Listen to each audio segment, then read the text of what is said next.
जी कि मैं इनकी मिस्ट्री बन के रहूं, और जब मैंने इनकी मिस्ट्री बनने से इनकार कर दिया, मैंने कहा मैं खुद को अपवित्र मेरे बारे में इतनी गंदी गंदी बातें बोली, इतनी गंदगी फैलाई है कि बोलने से जुबान ने रिक्शा चलाया, जिस कारण रिक्शा चलाने के कारण मेरा शरीर का हालत और खराब हो गया और घा छूटने में 6 मंथ लग, फिर भी मेरे बाल पकड़ करके मुझे घिसिया के रोड पे लात मुक्का से मारा बच्चे की दूध के लिए टोटो चलाने के लिए जय हिंद, मैं अजीज अहमद और आप देखना शुरू कर दिया सच संदेश में।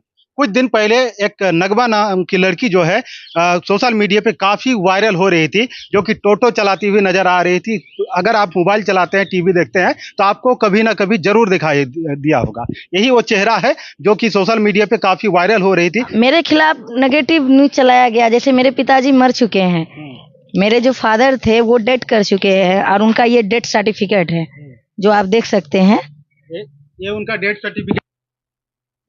तो जब मेरा वीडियो वायरल हुआ और कुछ नेता लोग मेरा हेल्प करने के लिए आगे आए, तो एक नेता है मेरे गांव का, चेयरमैन है और मुखिया पति भी है, तो उन लोगों ने मेरे बारे में ये कहा कि इसके अब्बू जिंदा है, इसके फादर जो है जीवित है और गुलाब बाग में जो है टोटो चलाते हैं, और नगमा को रिक्शा चलाने की कोई ज़रूरत ही नहीं है, ये बस ऐसे शौक से रिक्शा चला रही है, मतलब इसके पास किसी चीज़ की कमी नहीं है। जैसे कि अगर हम देख पा रहे हैं यहाँ 3/5/2021 को जो है इनकी पिता का जो है मृत्यु हो चुका था, लेकिन अभी जिंदा बताया जा रहा है और टोटो चला रहे हैं।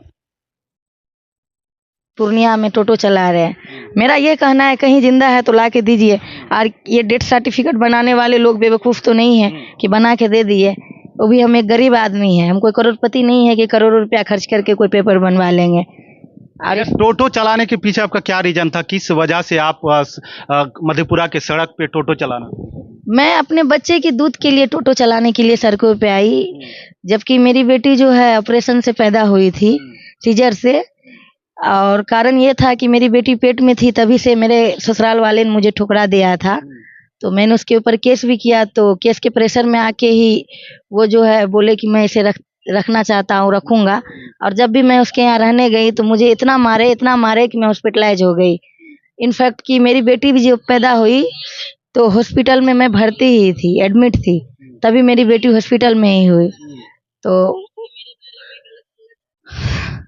तो उस टाइम जो है उन लोगों ने मुझे कितना मारा है, मेरे ससुराल आप चलिए, मेरे ससुराल के एक एक लोग आपको बताएंगे कि मेरे साथ कितना जुल्म और कितना अत्याचार हुआ है, किस तरह सब लोगों ने मिल के मुझे मारा। मेरे ससुर, मेरी सास, मेरे ननंद, मेरे देवर, मैं एक गर्भवती महिला थी, फिर भी मेरे बाल पकड़ करके मुझे घिसिया के रोड पे लात मुक्का से मारा जाता था। आखिर क्यों ऐसा कर रहे थे? ऐसा कर रहे थे कि मतलब कि इसका घर में से दहेज लेके आएगी, दहेज नहीं है और इसके घर में कोई सहारा नहीं है, इस छुट्टम छुट्टी हो जाएगा ना, तो ऐसे घर में शादी करेंगे जहाँ दहेज भी मिलेगा और 10-20-50 हजार का जब जरूरी पड़ेगा तो मिलेगा। ये लोग तो गरीब है, कुछ देगा नहीं।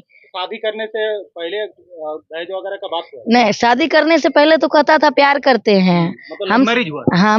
हमसे शादी नहीं करेगी तो हम मर जाएंगे, सुसाइड कर लेंगे।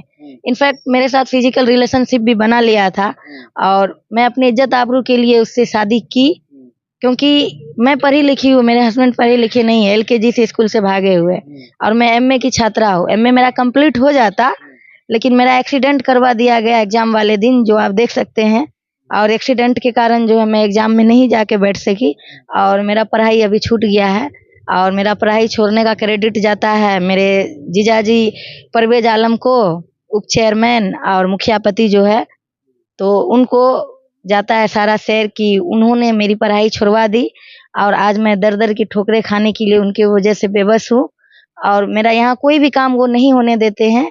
इनफैक्ट मुख्यमंत्री आवास योजना जो मिल रहा था ब्लॉक में, मतलब हर पंचायत में मुख्यमंत्री का भी एक घर मिलने के लिए आया था गरीब आदमी को, तो मैंने एप्लीकेशन लिख के दिया BDO सर को, तो BDO सर बोले क्या करती हो, बोले ये तो बहुत गरीब, इसी को मिलना चाहिए, इसी को दो। BDO सर तुरंत साइन कर दिए, बोले तुमको घर मिलेगा, एक घर तुमको मिलेगा। फोटो वोटो भी खींच के ले गए मेरे मैके में, मेरे झोपड़ी का, जब फोटो खींच के ले गए, हर चीज करके ले गए, किसको घर देंगे, लेकिन जब घर पैसा देने का बारी आया तो वहाँ उनका ब्रेन वॉश कर दिया गया कि इसको तो जमीन भी नहीं है तो इसको घर क्यों दे रहे हैं, कहाँ घर रखेगी। तो वहाँ का सहायक ने बताया, देखिए ना आपका जीजाजी जो है ना, वो ब्लॉक में जो है टांग अड़ा रहे हैं, अड़चन डाल दिए हैं, लगता नहीं है कि अब आपको जो है ये घर मिलेगा। आप नगमा जी, आपके बच्चे को बारिश में भीगना ही होगा और आपको इसी तरह सड़कों पे ठोकर खाना होगा, क्योंकि आपके पीछे जो लोग लगे हुए हैं ना, वो बहुत बड़े लोग हैं। 15 साल से वो राज कर रहे हैं राजनीतिक में, उनके पास पैसों का कमी नहीं है। बहुत सरकारी फंड खा खा के ना उनको चर्बी चढ़ गया है। उनका जांच कीजिए ना, अभी छापामारी कीजिए, सीबीआई ऑफिसर को बैठाइए, देखिए क्यों कितना गलत काम किया है 15 साल में। 15 साल में कितना सरकार का धन बेईमानी किया है, कंस्ट्रक्शन का काम किया है, बिल्डिंग बनाया है, जमीन खरीदा है, सरकार जनता को कुछ नहीं दिया है। चलिए मेरे गांव में आप चेक कीजिएगा, अगर 100% को देना है तो मुश्किल से 10% को दिया होगा, 90% अभी भी प्रॉब्लम में है।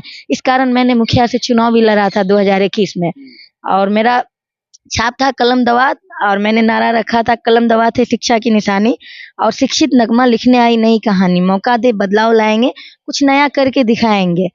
बट उन्होंने पब्लिक का भी ब्रेन वॉश कर दिया, क्योंकि जो राजनीतिक लोग होते हैं ना, हर वार्ड में उनका आदमी होता है, पैसों पे उनका कुत्ता होता है, कि उनका काम होता है कि जिसका पैसा खाए उनके बारे में पॉजिटिव न्यूज फैलाना, और उनके पक्ष में वोट सब पब्लिक से बोलना कि उनके वो जीतने वाले हैं, उनको ही वोट दीजिए। ब्रेन वॉश करते हैं सारे पब्लिक को कि फलना इंसान को वोट देना है जिसका खाते हैं, और जिसको जो जीतने वाला को अगला कैंडिडेट है उसका बुराई करते हैं। अभी आपका जिंदगी कैसे चल रहा है? अभी मेरा जिंदगी कर्जा पैंचा में डूबा हुआ है। कुछ दिन में ऐसा भी हो सकता है कि हमको कूड़ा कचरा से खाना उठा के खाना पड़े, ऐसा भी मेरा दिन आ सकता है। सड़कों पे आप हमको भीख मांगते भी देख सकते हैं, क्योंकि ये सब करने के लिए मुझे मजबूर किया गया है। मैं पैर से लेकर सर तक कर्ज में डूब गई हूँ। मेरा बच्चा का दूध भी अभी कर्ज का मेहरबानी है, कर्ज में मैं अपने बच्चा को उधारी दूध ला ला के पिला रही हूँ। अभी मेरे पास इतनी दिक्कत है कि आप सोच भी नहीं सकते। इनफैक्ट मैं बीमार भी हूँ, क्योंकि मेरी बेटी सीजर से हुई थी, आप देख सकते हैं ये सब दवाई है। और सीजर बॉडी में मैंने रिक्शा चलाया, जिस कारण रिक्शा चलाने के कारण मेरा शरीर का हालत और खराब हो गया, और घाव छूटने में 6 मंथ लगते हैं, और 4 मंथ की बेबी को लेकर के मैंने रिक्शा चलाने के लिए शुरू कर दिया। इनफैक्ट 5-6 महीना 1 लीटर दूध पे ही रिक्शा चलाया। गांव घर में चलाती थी सबका कि 1 लीटर दूध दिला देना मेरी बच्ची को, बस मुझे रिक्शा चलाने दो। तो 6 मंथ मैंने फ्री में रिक्शा चलाया, ताकि अपने बच्चे का पेट भर सकूं। एक माँ अपने बच्चे को भूखा कैसे देख सकती है, आप ही बताइए। कोई भी माँ अपने बच्चे को भूखा देख सकती है? कोई नहीं। तो मैं अपने बच्चे का पेट भरने के लिए अपना खुद ऑपरेशन मरीज हो करके रिक्शा लेके रोड पे आई, लेकिन ये भी मेरे जीजाजी को, चेयरमैन साहब को नहीं देखा गया, और उन्होंने सोशल मीडिया पे आके मेरे बारे में इतनी गंदी गंदी बातें बोली, इतनी गंदगी फैलाई है कि बोलने से जुबान गंदा हो जाएगा। मैं बोलते हुए भी मुझे शर्म आ रहे हैं। मेरे पागल भाई को चोर उचक्का का नाम दे दिया गया, और मेरे मरे हुए बाप को जिंदा बताया गया, जिसका मैं आपको डेथ सर्टिफिकेट अभी दिखा ही चुकी हूँ, और डेड बॉडी का फोटो वीडियो भी होगा, वो भी आपको दिखाए हैं, देखे हैं आप। तो ये सब कुछ मेरे लाइफ में चल रहा है। मेरा लाइफ अभी बहुत डिफिकल्ट है, मैं बहुत परेशान हूँ। मैं क्या करूँ, कहाँ जाऊँ? SDO sir, DM sir, CO sir, BDO sir, सब सरकारी अफसर दफ्तर दौड़ दौड़ के मैं थक चुकी हूँ। किसी ने मेरा कोई हेल्प नहीं किया, और जो करना चाहते उनका ब्रेन वॉश कर दिया जाता है। और जो पब्लिक में कुछ बड़े इंसान हैं तो उनका कहना है कि आपका हेल्प करके मुझे प्रताड़ित नहीं होना है, मैं आपका मदद करूंगा तो मुझे भी प्रताड़ित किया जाता है, जिस तरह आपको प्रताड़ित किया जा रहा है। ससुराल पक्ष दोनों मिले हुए हैं। मेरे पति, मेरी सास जो है, इनको सपोर्ट करते हैं ये चेयरमैन साहब, और उनके सपोर्ट पे ही इन्होंने दूसरा शादी किया। उन्होंने इनका दूसरा शादी करवा दिया कि ये लड़की को बहुत घमंड है, क्योंकि ये चाहते थे मैं इनकी मिस्ट्री बन के रहूं। अब मैंने जब कौन चाह रहे? ये परवेज आलम चाह रहे थे मेरे जीजाजी कि मैं इनकी मिस्ट्री बन के रहूं, और जब मैंने इनकी मिस्ट्री बनने से इनकार कर दिया, मैंने कहा मैं खुद को अपवित्र नहीं करूंगी, मेरा पवित्रता ही मेरा सबसे बड़ा दौलत है। तो बोला तुमको बहुत घमंड है, जब 10 दिन भूखे रहेगी न पवित्रता तुमको समझ में आ जाएगा, न पाक अपाक क्या होता है। जाओ रोड पे भटको, और रोड पे ये भटकने पे मुझे मजबूर कर दिया। आगे आप सरकार से क्या गुहार लगाना चाहते हैं? सरकार से मैं बस यही गुहार लगाना चाहती हूँ कि आपने जो नारा दिया है सभी लोगों को, ये बोलते हैं रोटी कपड़ा मकान, तो मेरे पास ना ही रोटी है, ना ही कपड़ा है, ना ही मकान है। तो कम से कम मुझे एक मकान सरकार दे दे, और ये रोटी कपड़ा मकान का जो नारा लगा है बस यही कर दे। और मेरे ब्लॉक में एक कर्मचारी है शशि बाबू, 59,000 का आय प्रमाण पत्र मैं बनाने गई तो उन्होंने बना के नहीं दिया, क्योंकि मैंने एक वीडियो देखा यूट्यूब पे जिसमें बताया गया 4,000 रुपया उस औरत को मिलेगा जिसका पति छोड़ दिया है, अगर वो ये वाला अप्लाई करती है, फॉर्म भरती है तो 59,000 का आय के साथ। तो शशि बाबू बोले कि हमको सिखाती है, हम जाके जांच पड़ताल करेंगे तब 59,000 का तुमको आय बना के देंगे। तो उन्होंने मुझे नहीं दिया बना के, आप देख सकते हैं। उन्होंने मुझे 1,10,000 का आय बना के दिया। मेरी मम्मी का 59,000 का बना दिए। मेरी माँ है रानी खातून, इनका देखिए 59,000 का बना दिए। यहाँ देखिए रानी खात प्रमाणित किया जाता है, रानी खातून 59,000 बना के दिए। और जब मेरी माँ की बेटी हम है, मेरा तो कुछ भी नहीं है, तो फिर वो मेरा कैसे 1,10,000 बना है। यहाँ देखिए मेरा आय कैसे 1,10,000 हो गया। आप टोटो चलाती हैं इसीलिए हमको लगता है कर दिया। नहीं तो टोटो मैं चलाती थी, मैंने उनको बताया कि आप मैं टोटो नहीं चला सकती, डॉक्टर ने मना किया है।